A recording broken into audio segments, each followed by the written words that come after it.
Fred, what was your plan on Pickett? He ended up having more turnovers than he usually has.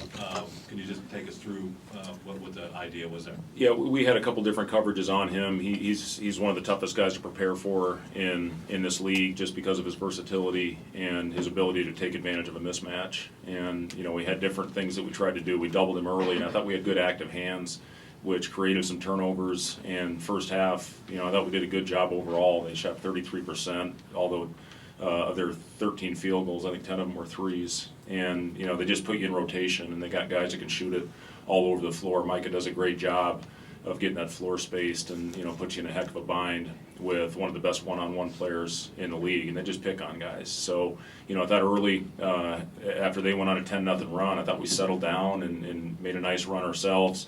And if we could have made a free throw, it could have been a, one possession or tied game.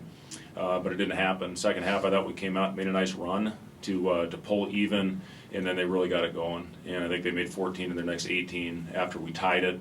Our offense was much better in the second half. I thought our movement was really good. He shoot 54%. That should be good enough to at least give yourself a chance. But defensively, we had to change. We went to more of a one-on-one type matchup with Pickett, and obviously he took advantage of that. Fred, how hard is it to game plan for someone like Andrew Funk, who can be such a threat as a scorer, but is more active off the ball than he is on the ball? Yeah, he's a guy that he's got a quick trigger, one of the quickest releases in the league, and when they put he and Lundy on that backside, it's pick your poison when you're in a rotation, and then you have to fly at him and try to run him off. But both those guys have incredibly quick releases, so really impressed with this team and their ability to shoot it. You watch the Indiana game; it just kind of scares you with what they're capable of doing, hitting 18 threes in that game.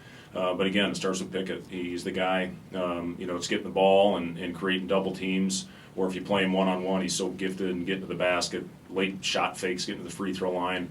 But yeah, Funk got it going early. The 4-point play in the first possession, and he never slowed down.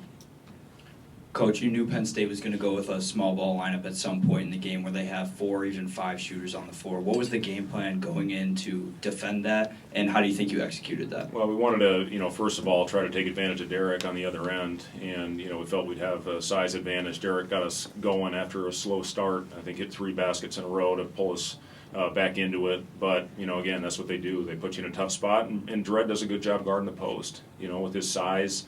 Derek, I thought we played through the elbow, and again, our offense was fine in the second half. We did what we had to do to give ourselves a chance on that end, but again, defensively, we just couldn't get enough stops, and that's a credit to Penn State and putting those 5 shooters out on the floor and taking advantage of it. Penn State's starting big man Kevin Jai was pulled after 5 minutes. What was the game plan to kind of control the paint? Well, it's been one thing with us not being able to shoot the ball very well this year is scoring in the paint. And we've done a good job for the most part all year outscoring teams. We had Michigan State, even though we got beat, we outscored them by 20 in the paint. That's hard to do against the Tom Izzo team in the Breslin Center. So, we made a concerted effort to get the ball inside or drive it against longer closeouts. Derek has done a great job in the paint. Sam Griesel, with the right matchup, has done a good job in the paint. Second half, it was good to see our guys look for our shooters and get CJ going a little bit and get Casey going a little bit. I thought we took the rushed one with the flop. I thought was, we were getting shots off our movement, and that play where you take a rushed one, I thought was a big play. But again, our guys compete. They play hard. We'll have more of an update on Emmanuel tomorrow. That certainly was a part of our defensive woes. He's our best perimeter defender, one of the best I've ever coached, and you're already thin with Juwan Gary out of the lineup. So, we'll see what happens with the test. We'll get him scanned tomorrow and hope for the best. Fred, you guys obviously had a lot of success coming in here last year and playing Penn State. What is different about this year's Penn State team compared to that team? Well, I just think this team shoots the ball so well. And listen, they had a good team last year. That was our one stretch of the season where we had it clicking a little bit. So, they just, again, I say it over and over again, they put you in such a difficult position because of everybody's ability to knock down shots. And again, they did a great job bringing in some veteran guys, and Pickett having to plan for him is, as I said, one of the toughest things that we'll have to do all year.